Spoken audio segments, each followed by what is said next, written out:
কল্পনা করুন সেই চরম সত্যের মুহূর্তটি, যখন সমগ্র সৃষ্টিজগৎ ধ্বংস হয়ে গেছে।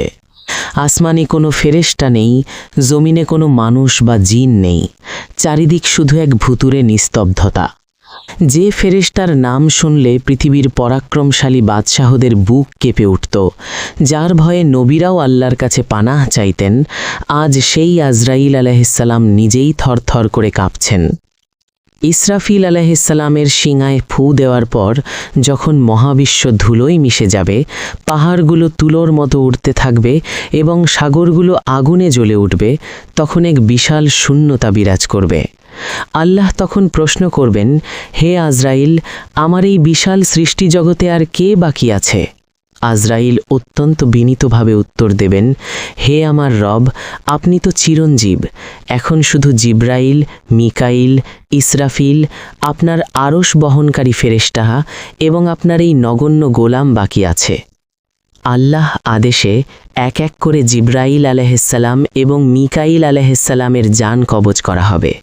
এরপর ইসরাফিল আলাইহিসসালাম এবং আরশ বহনকারী ফেরেশতারাও মৃত্যুর স্বাদ গ্রহণ করবেন।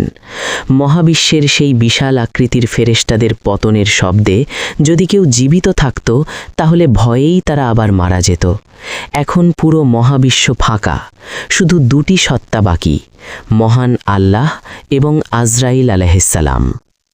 তখন আল্লাহ বলবেন, তুমি আমার সৃষ্টি, আর আমি ঘোষণা করেছি প্রত্যেকটি সৃষ্টিকেই মৃত্যুর স্বাদ নিতে হবে, সুতরাং তুমিও মরে যাও। আল্লাহ এই অমোঘ নির্দেশে আজরাইল আলাইহিসসালামের নিজের জান কবজ হওয়ার প্রক্রিয়া শুরু হবে। তিনি এমন এক আকাশ ফাটানো চিৎকার দেবেন, যা কোনো প্রাণীর কানে পৌঁছলে তার কলিজা ফেটে যেত। মৃত্যুর সেই অসহ্য যন্ত্রণা সহ্য করতে করতে তিনি বলবেন, হে আল্লাহ, রূহ বের করার কষ্ট যদি আমি আগে জানতাম, তাহলে মুমিনদের জান কবজ করার সময় আমি আরও কোমল হতাম। অবশেষে সেই ফেরেশতাও নিথর হয়ে পড়বেন, যিনি কোটি কোটি প্রাণ হরণ করেছেন। এরপর শুরু হবে সেই অকল্পনীয় সময়।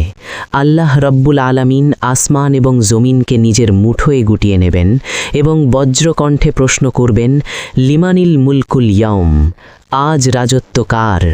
কোথায় সেই দাম্ভিক রাজারা?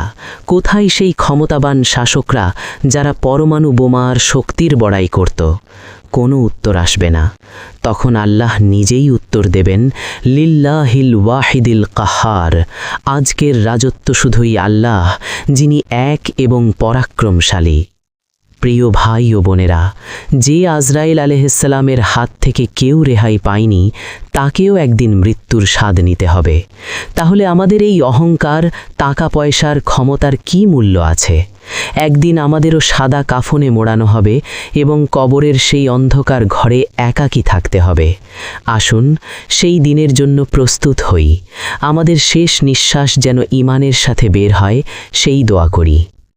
আল্লাহ আমাদের সবাইকে কবরের আযাব এবং মৃত্যুর যন্ত্রণা থেকে রক্ষা করুন।